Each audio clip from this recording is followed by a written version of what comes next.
Readings of Almighty God's Words. Exposing Antichrists. Item 13.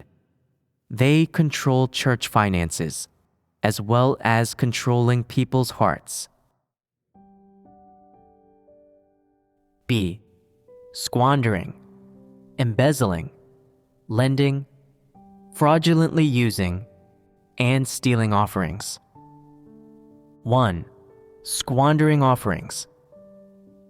Antichrists think that having status and authority gives them the power to prioritize their possession and use of offerings. Well then, once they have that power, how do they allocate and use the offerings?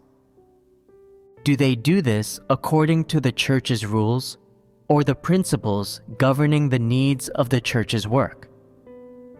Can they do this? The fact that they cannot touches on many things. Once antichrists have gained status, they cannot avoid doing some things that involve the work of the church. And a part of this work involves outlays and allocations of church property. In that case, what are the principles by which they approach the allocation of church property? Is it to be frugal? Is it to be meticulous in planning expenditures? To economize wherever possible? Is it to consider God's house in all things? No. If they can get to a place by bicycle, they still spend money on a bus. And when they find it inconvenient and uncomfortable to always be going by bus or rental car, they begin to consider using the money of God's house to buy a car. While shopping for a car, they turn their nose up at low price and average performance models, and specifically pick a high performance car, a name brand model imported directly from overseas, that costs over 1 million RMB. They think, this is no big deal, and in any case, it's God's house that's paying, and the money of God's house is everyone's money. There's nothing difficult about everyone buying a car together. God's house is so big, the entire universe world belongs to God. So is it such a big deal if God's house buys a car? In Satan's world, the cars people drive all cost several million RMB. So our church buying a car for just 1 million RMB is pretty frugal. Besides, the car isn't for me to use alone. The whole church is going to share it. The second antichrists open their mouths. Out goes more than 1 million RMB, without so much as the batting of an eye or the flutter of a heartbeat, and without the faintest twinge of guilt. Having bought the car, they start enjoying it. They no longer go to places they should walk to on foot. They no longer ride their bikes to places they should bike to. And they no longer rent cars for places they can get to by rental car. Instead, they insist on using their own car. They really put on airs, as if they're capable of doing great work. Antichrists spend money very wastefully. Everything they buy has to be the good stuff, high-end and state-of-the-art. For instance, the difference in price between basic and high-end models of certain kinds of machinery and equipment can vary by several tens of thousands of RMB. In these situations, antichrists will want to buy the high-end model, and as long as they're not spending their own money, doing this won't bother them at all. If they were to pay out of their own pocket, they wouldn't be able to afford even a basic or low-end one. But when you say that God's house is going to pay for it, then they'll want the high-end one. Aren't these beasts? Aren't they unreasonable? Isn't this squandering offerings? People who squander offerings have poor humanity. They are selfish and despicable. Once antichrists have attained the power to use offerings, they wish to seize the offerings for themselves, using them in total disregard of the principles, and insisting on getting high-end items for every purchase.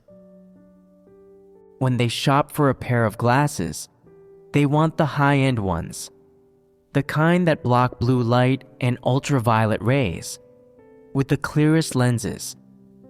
And when they shop for a computer, they want the high-end one, the latest model.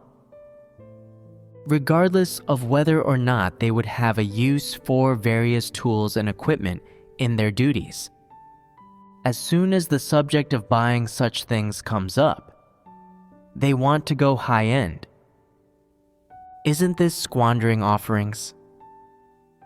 They know to be thrifty when it comes to their own money. Any item will do as long as it's practical. But when it comes to buying something for God's house, then matters of practicality and saving money cease to be a consideration. All they think about is that it must be a famous brand. It's got to show their standing, and they buy whichever one is the most expensive. Isn't this seeking their own destruction? To spend offerings like water, isn't this what antichrists do?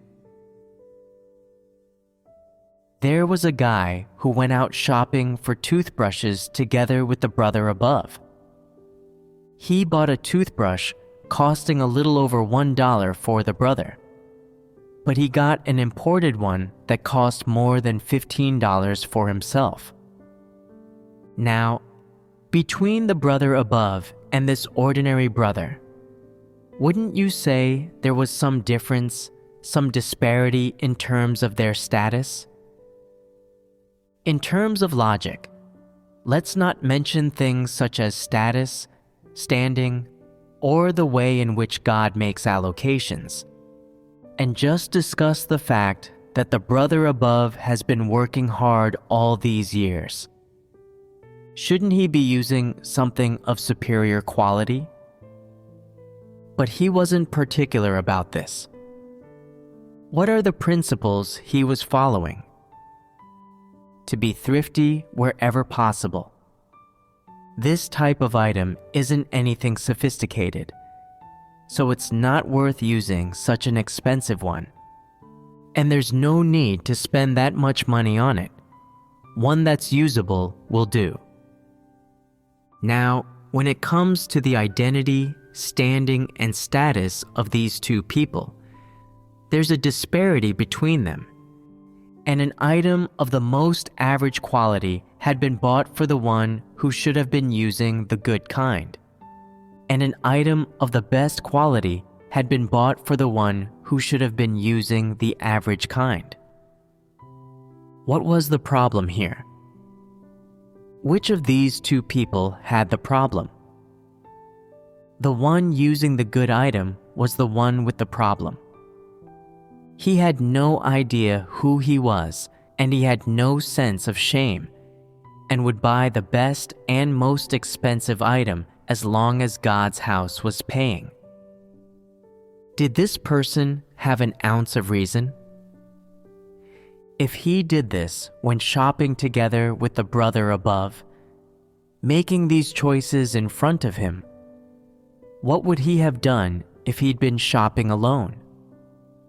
How much would he have splurged? He would have gone much further, and it would not be a difference of $10 odd. He'd be bold enough to buy items of any price, to spend any amount of money on them. He spent offerings and the money of God's house in this way. Wasn't he seeking his own destruction?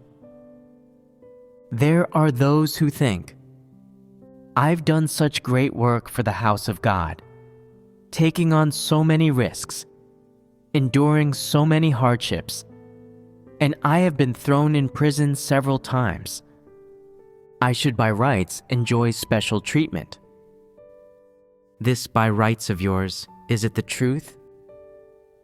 In which one of God's words did he make the provision that whoever has been imprisoned, or endured hardships, or traveled around for him for many years, should by rights enjoy special treatment, and should by rights enjoy first priority in using and seizing offerings, and squandering them at will, and that this is an administrative decree? Has God ever uttered a single word to this effect? Well then, what did God say about how this kind of person, along with leaders, workers, and all the people who do their duties in the house of God, are expected to use offerings? They are to use them for normal outlays and normal expenses. No one has any special authority to make use or take possession of offerings. God will not make his offerings the private property of any one individual. At the same time, God did not stipulate that people should squander money on the use and allocation of offerings. What kind of person squanders money? What kind of disposition does a person who squanders money have? This is something that beasts, tyrants, ruffians, gangsters, and despicable villains with no sense of shame do. It's something that's done by antichrists. Anyone who has a little humanity and knows some shame would not stoop to this. There are some people who, having become a church leader, believe that this gives them the authority to use offerings and the property of the church. They want to and dare to buy anything and everything, and they want to solicit anything and everything. They feel that anything they buy, anything they enjoy, is well deserved by them. What's more, they never bother to inquire into the price. And if someone buys them an item that's cheap and ordinary, they will even get angry and hold a grudge against them. These are antichrists. 2. Embezzling offerings. Another manifestation of antichrists attempting to control the church's finances is embezzlement. The term embezzlement should be easy to understand. Does embezzlement mean to take the property of the church and give it to the brothers and sisters, or to allocate it to the work of the church, so that it may be put to proper use? No, it does not. Then, what does embezzlement mean? It means not spending it in an appropriate manner, but using it at will or in a stealthy way. Although it is correct to say, using it in a stealthy way, it is not particularly specific. If a person uses the church's property in a stealthy way for the living expenses of those who are doing their duties full-time, then there's nothing wrong in this, and it is not embezzlement. Embezzlement is condemned, and it is not in accordance with the principles. For instance, some church leaders take control of the church's money, and when their children lack the funds to go off to college, and they just don't have that much money at home, they come before God to pray, saying, "O God, let me first admit fault and beg your forgiveness. If you must exact punishment, then please punish me and not my child. I know that this isn't right, but right now I'm in a difficult spot, and so I've got to do this. Your grace is ever bountiful, so I just hope you will let me off the hook this time and give me your blessing."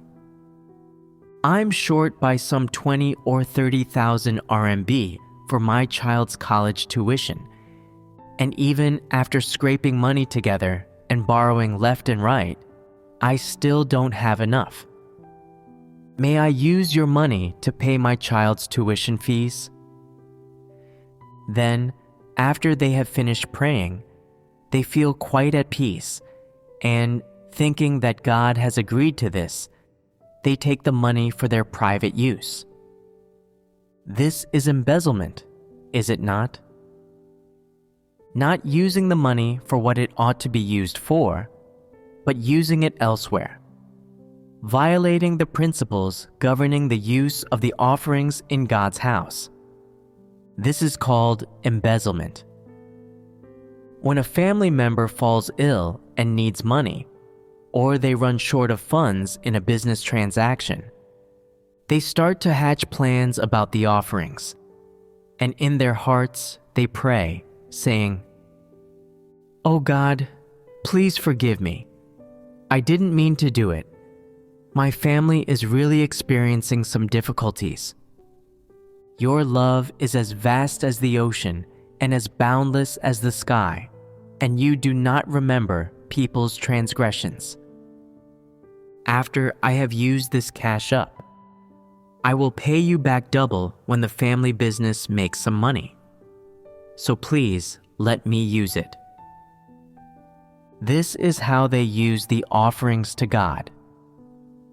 No matter if it is a relative or a friend that needs money, as long as these leaders have the money in their hands, they will give it to them, neither acting in accordance with the principles nor obtaining the agreement of others, much less giving a moment's thought to the fact that these are offerings to God.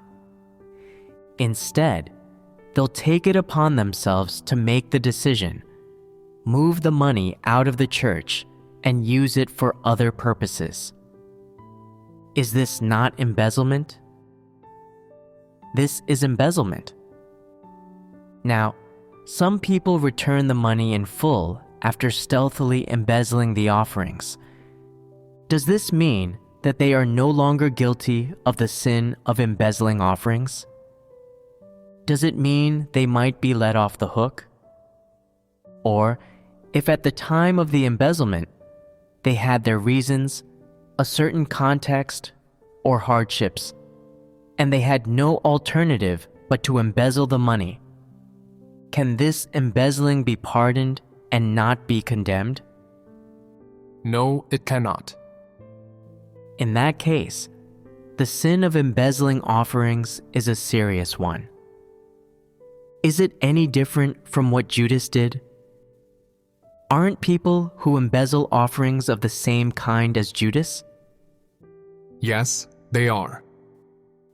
When their children are going to university, when someone in their family is doing business, or an elderly person needs medical treatment, or they don't have fertilizer to farm with, in all of these situations, they want to spend the church's money.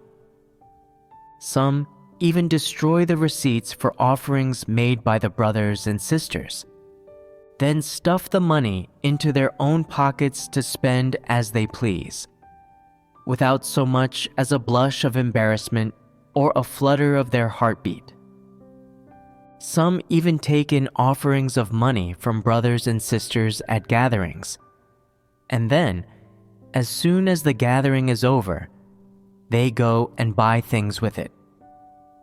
And then there are some brothers and sisters who, having seen with their own eyes these people embezzling the offerings, still let them keep the money, with no one taking responsibility and no one coming forward to put a stop to it. They are all afraid of offending these leaders, so they just watch on while they spend. Well then, did you offer this money to God or not? If you are giving charity to other people, you should make it clear that you are not offering this money to God, and then God will not remember it. Then, as for who this money belongs to, who spends it, and how it is spent, these things will have nothing to do with the house of God. On the other hand, if this money of yours has indeed been offered to God, yet before the church has had a chance to use it, a person spends it like that, squanders it like that, and you aren't in the least concerned, neither putting a stop to it nor reporting it, then, in that case, there's a problem with you.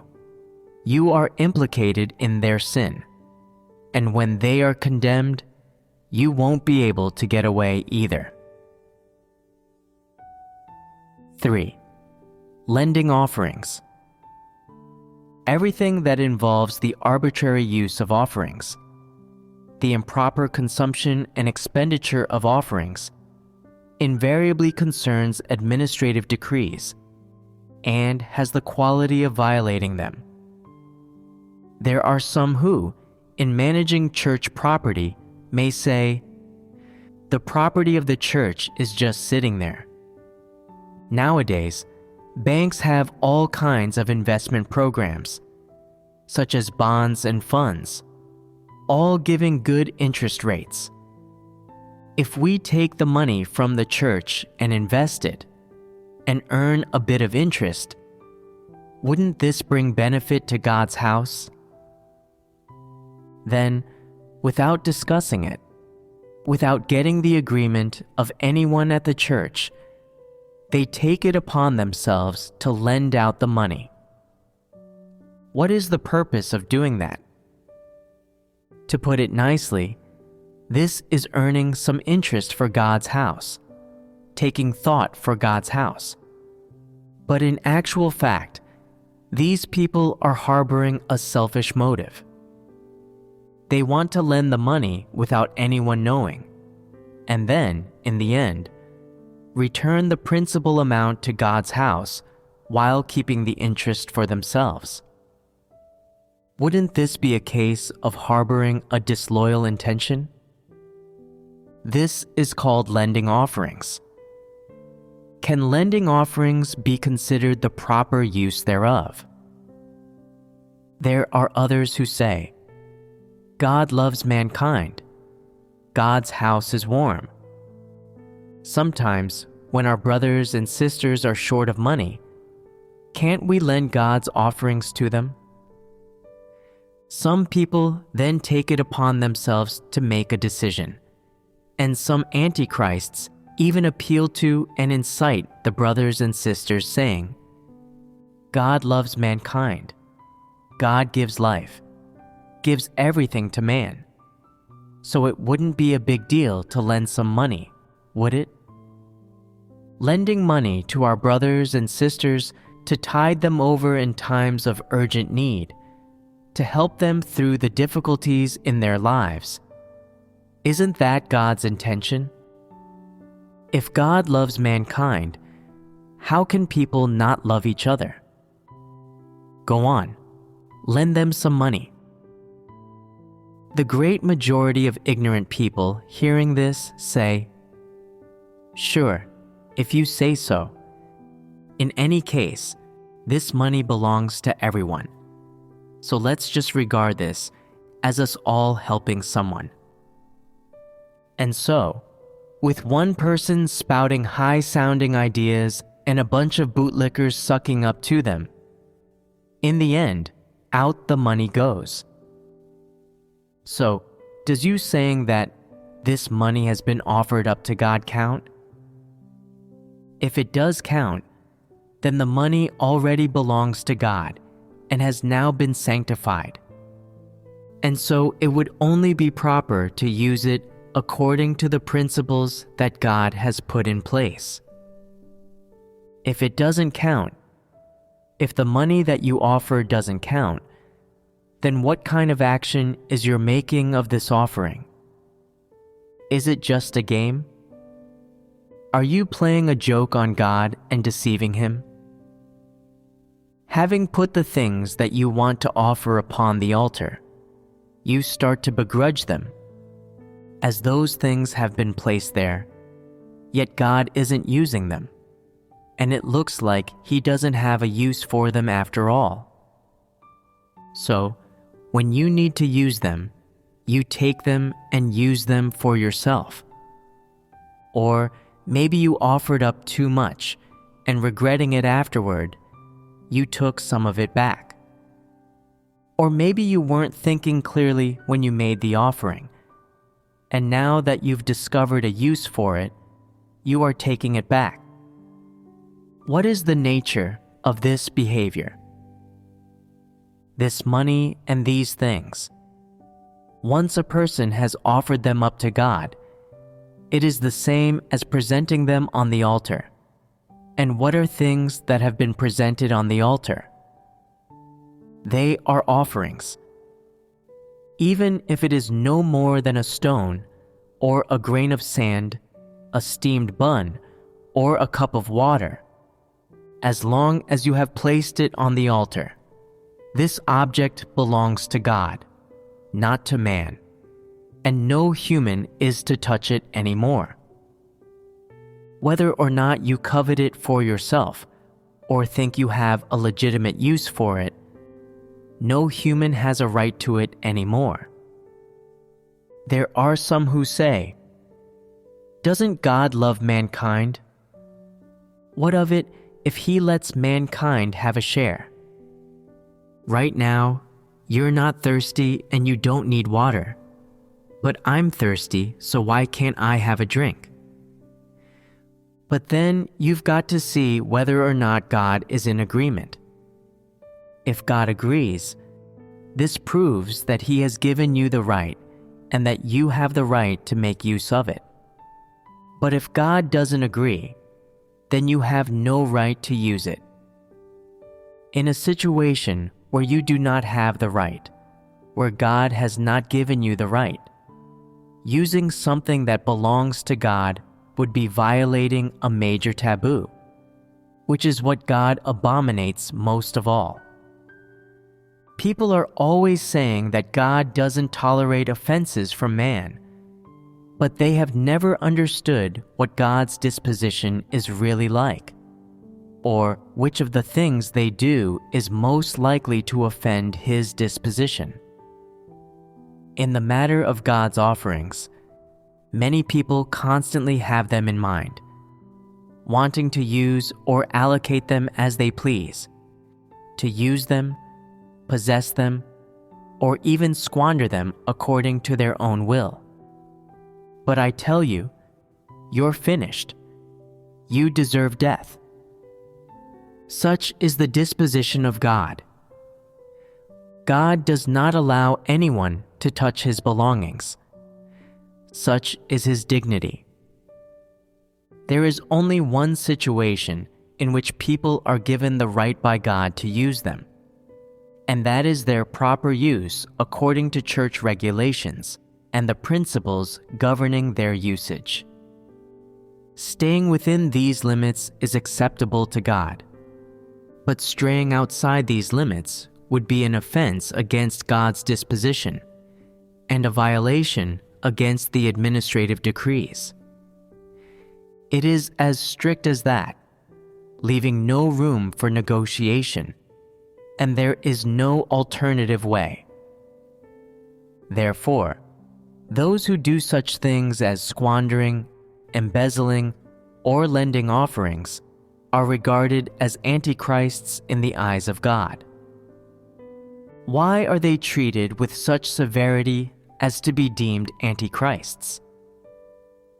If one who believes in God can go so far as to dare to touch or use or squander at will objects that belong to God and that have been sanctified, then what kind of person are they?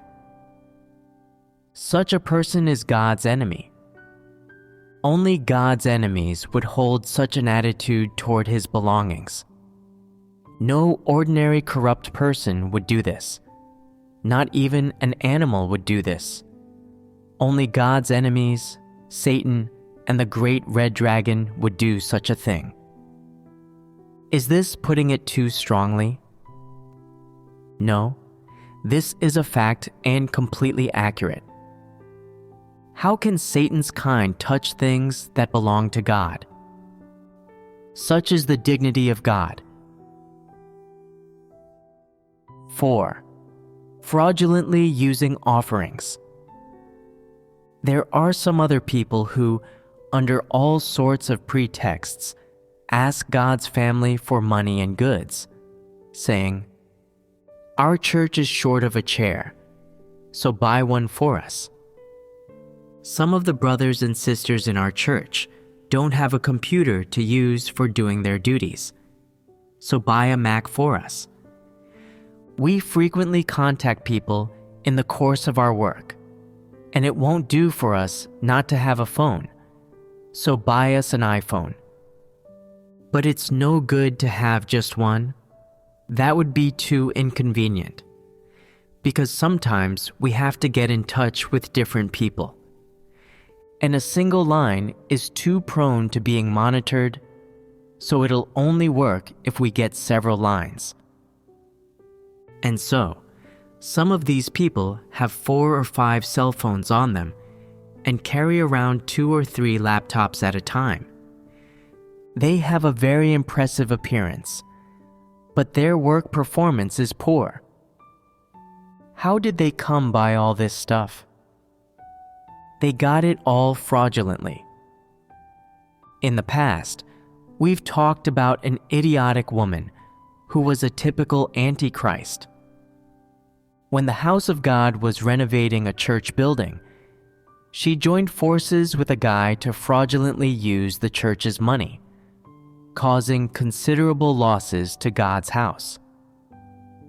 When this guy carried out the renovations, he took a bite out of the middle in the same way a non-believing contractor might do, going high-end in everything he bought and spending a lot of additional money.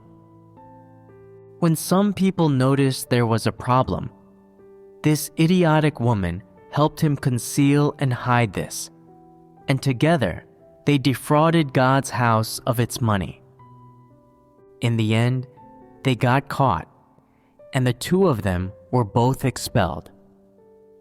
In this, they courted their own destruction and ruined their lives.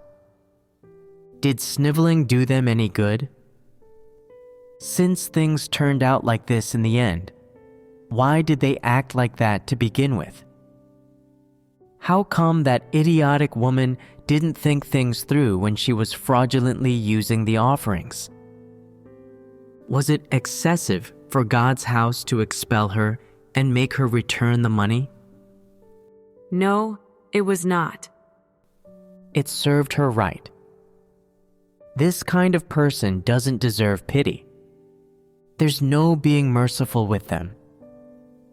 And then there's the female leader we talked about before. She secretly took a good bit of the church's money and lent it to a non-believer. Later on, she was also handled. There may be some who think to themselves, "Didn't she just lend a bit of money? Let her pay it back and be done with it. Why clear her out?" That means a fairly good person becomes a non-believer in the blink of an eye and has to go out to work for a living. She's so pitiful. Is this person pitiful? Why don't you say that she's detestable instead? Why don't you take a look at the things she's done? What she's done is enough to disgust you for the rest of your life, and here you are taking pity on her. The ones who take pity on her, what kind of people are they?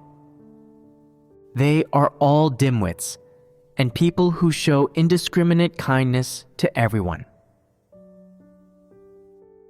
5. Stealing offerings. There is one final manifestation of Antichrist's controlling church finances, and that is stealing offerings. Some ignorant people, when making offerings, hold to the principle of not letting the left hand know what the right hand is doing. and then they put the funds they are offering into the hands of a person who they are not even sure can be trusted. They say, "The offering I'm making this time is a fairly large sum, so don't let anyone else know about it and don't put it down in the account book. I'm doing this before God and not before other people. As long as God knows about it, that's fine. If we let the brothers and sisters know, they would probably worship me. So, in order to avoid them esteeming me, I'm doing this in secret." Having done this, they feel quite good about themselves, thinking, "I made my offering in a principled, low-key, and cool-headed manner, keeping it off the record and doing it without the knowledge of any of the brothers and sisters." But this ignorant way of doing things has created an opening for greedy people to exploit. As soon as the offering has been made, the Antichrist they gave it to goes and deposits it in the bank, taking it as their own. And they'll even tell the person making the offering, "The next time you make an offering, you must do it in the same way." Doing it this way is correct and accords with the principles. One must keep a low profile while making offerings. The house of God has said not to call on people to make offerings. This means that it's asking people to keep a low profile, to not speak of their offerings even after making them, nor to divulge the amount that was given, and less still, to say to whom they were given. Can the person who made this offering see through people? Why would they make such a foolish move? With no idea just how wicked and sinister the human heart can be, they put all that faith in this person, and in the end, their money gets stolen. This is a case of somebody giving an opening to an antichrist, allowing them to steal the money. But is there a case of an antichrist still being able to steal money without being given an opening? Are there cases where somebody, while keeping accounts, deliberately records the wrong sum or records a lower sum, and stealthily extracts the money a little at a time when people aren't paying attention? There are quite a few people of this kind. Such people are greedy for wealth, they are of low and malicious character, and capable of doing anything as long as they have the opportunity. There is a saying, "Opportunities are for the prepared." People without greed do not take note of these things, but greedy people always do. Their minds are constantly thinking about hatching plans and looking for openings to exploit when it comes to money, working out how they can take advantage and sneakily spend the money. There was this fool of a woman. One time when I was talking to her, I brought up the subject of the church wanting to get some books printed and asked if she knew anything about printing. She responded with a whole cartload of theories and then immediately followed up by saying, "Typically, printers give a commission when they print books. If we get a non-believer to do the job, there's sure to be a fair amount of shady dealing going on, and they'll definitely make a good bit of profit for themselves under the table." As she talked, she began to beam with joy.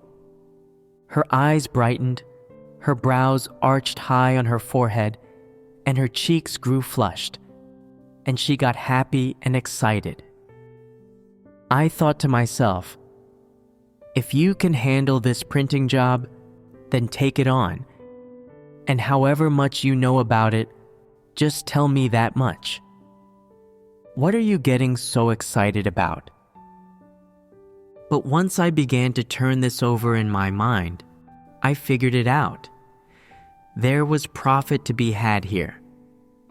She wasn't at all concerned about how the printing was to be done, which books were to be printed, what the quality was going to be like, or how to search for a printing house. All she cared about was taking a cut. Nothing had even been done yet, and already she was talking about taking a percentage. I thought, poverty must have driven you out of your mind. How could you hope to get a percentage on printing books for God's house? When distributing books, God's house does not make a single penny. Everything is given out for free, and you want to get a cut? Was this woman not courting death? Before God's house even agreed to let her take on this job, when I was merely making an inquiry, she was already talking about taking a cut. If the job were indeed put in her hands, she wasn't going to stop at getting a percentage, and she could very well have made off with all the money. However much you give her, that's how much she would defraud you of. That's how much she would steal. Am I overstating this? This foolish woman was a real piece of work, wasn't she? If you ask me, she was a bandit and a gangster who would dare to gain any money that she could. Let's put aside asking whether God agrees to this for the moment, and just ask the brothers and sisters whether she handles this conscientiously, whether they can accept the way she handles it, and whether God's chosen people can forgive her. Then there are some people who are repulsive even to mention. When they take on a job for God's house, they band together with non-believers to jack up the price, making God's house pay an exorbitant amount and suffer a loss. If you say you're not buying it or that you won't agree to their proposal, they'll get all het up and try this, that, and the other to persuade you or dissuade you, and obtain the money from the church. When the money's been paid to the non-believers, and they've benefited, and their reputation has also gotten a boost, they're as happy as if they've just won the lottery. This is biting the hand that feeds them, squandering offerings, and never striving to obtain the least bit of benefit for God's house. Why were those stupid women who took charge of printing books dismissed? Because they made God's house suffer a loss and acted recklessly. When they negotiated with non-believers, they kept pushing the price down as hard as they could, to the point that it was even lower than the cost of production, to the point where it was repulsive and the non-believers no longer wanted to do business with them. In the end, the non-believers reluctantly agreed, but the quality was greatly compromised. Tell me, is there a single person who would willingly do business at a loss? People in this world have to survive, and in doing business, they have to earn enough money to cover their living expenses and labor costs in addition to the cost of production. These women didn't let these non-believers make any money, negotiating the price in an unreasonable way and pushing it down as hard as they could, all the while thinking they were saving money for God's house. And how did it end? The other side wound up cutting corners on the quality of the work and the binding. If they didn't make up for the deficit here, wouldn't they be suffering a loss? If they had to suffer a loss, would they have done the job? Could they afford to let those women get the better end of the bargain? No, that would be impossible. If they were to allow those women to get the better end of the bargain, then they wouldn't be doing business. They would be doing charity. Those stupid women couldn't see through to this. They handled the task for God's house in this way and made a total mess of things. In the end, they were still full of excuses, saying, "I was thinking about God's house.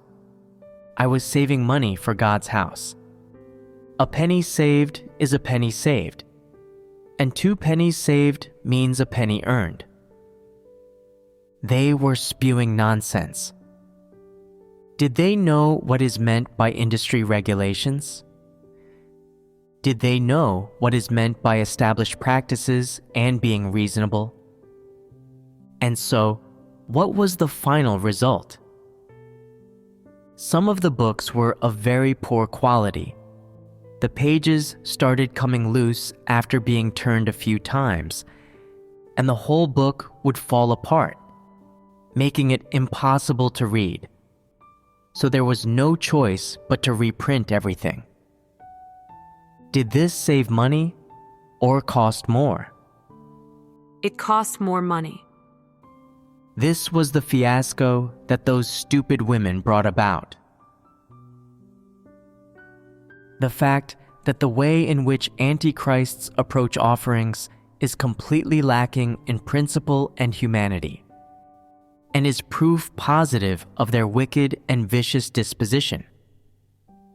Judging from the way they approach offerings and all that belongs to God, the disposition of an antichrist truly goes against God. They regard the offerings that belong to God with the utmost contempt, toying with and treating them however they want, showing not a shred of respect and lacking in any boundaries. If they are like this in their treatment of things belonging to God, how do they treat God Himself, or the words spoken by Him? The answer is self-evident. This is an antichrist's nature essence, an antichrist's essence that is dominated by wickedness and viciousness.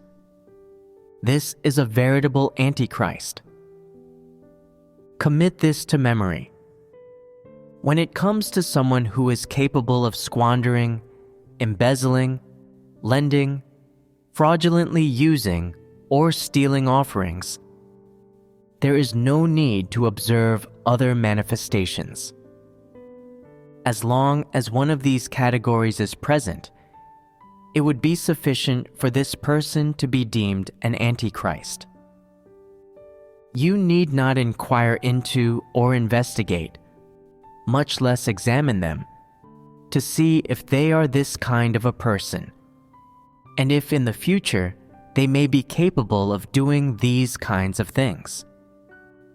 As long as they fit even one of these categories, this dooms them to be an antichrist, to be an enemy of God. Take a look, all of you. Whether it be a leader you have already elected, or a leader that you have decided to elect, or one among the people you hold to be quite good, whosoever exhibits this kind of conduct or this kind of tendency cannot escape being an antichrist. Have you learned some sort of lesson from the things that I have fellowshipped about today? Have you gained an understanding of a truth? You cannot speak clearly about this, so I'll tell you what kind of lesson you should learn.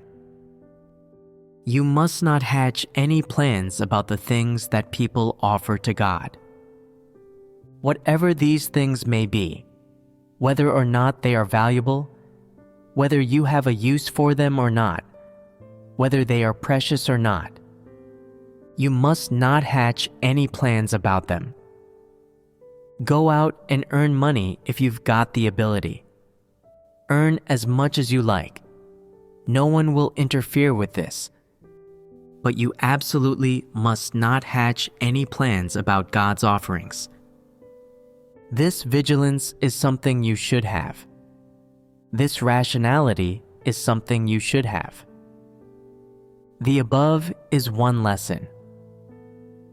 Another lesson is that whoever engages in squandering, embezzling, lending, fraudulently using, and stealing offerings must be regarded as the ilk of Judas. People who have carried out these sorts of acts and practices have already offended God's disposition, and God will not save them. You must not entertain any wishful thinking on this matter. I have put it like this, and God will bring these things to pass. This has been determined, and there is no room for negotiation. Some people will say, "There was a context to my embezzling. I was young and ignorant when I carelessly spent that money. But I didn't cheat God's house out of too much money. I just stole 20 to 30, or 30 or 50 RMB. But it's not about the amount. The problem is that when you do this, the object of your actions is God. You have touched God's things, and doing that is unacceptable. God's things are not common property. They do not belong to everyone. They do not belong to the church. They do not belong to God's house. They belong to God, and you must not get these concepts mixed up. God doesn't think that, nor has He told you that. My things and offerings belong to the church, and they are to be allocated by the church. Let alone, all the offerings to me belong to the church, to the house of God, and are in the charge of the brothers and sisters, and whoever wants to use them just needs to report it. God did not say such a thing. He never said this. So, what did God say? Something that's offered to God belongs to God. And once this thing has been presented on the altar, it belongs to God once and for all. And no human has the right or the power to make unauthorized use of it. Hatching plans about the offerings, and undertaking to embezzle, fraudulently use, steal, lend, and squander them. All these actions are condemned as offenses against God's disposition, as the actions of antichrists, and are tantamount to the sin of blasphemy against the Holy Spirit, for which God will never forgive you. Such is the dignity of God, and people must not underestimate it. When you rob or steal from other people, you may get sentenced to 1 to 2 years, or 3 to 5 years by the law. And once you have been imprisoned for 3 to 5 years, you will no longer be guilty of any crime. But when you take and use God's things, God's offerings, this is a sin that in God's eyes is permanent, a sin that cannot be forgiven. I have spoken these words to you, and whoever goes against them will have to bear the consequences. When the time comes, you'd better not complain that I didn't tell you. I have made my words clear to you here today, hammering them into place like nails into a board, and this is what will come to pass. It's up to you whether you believe this or not. There are those who say they are not afraid. Well, if you're not afraid, wait and see how things turn out. Don't wait until you are punished, as by that point it will be too late to cry, gnash your teeth, and beat your chest.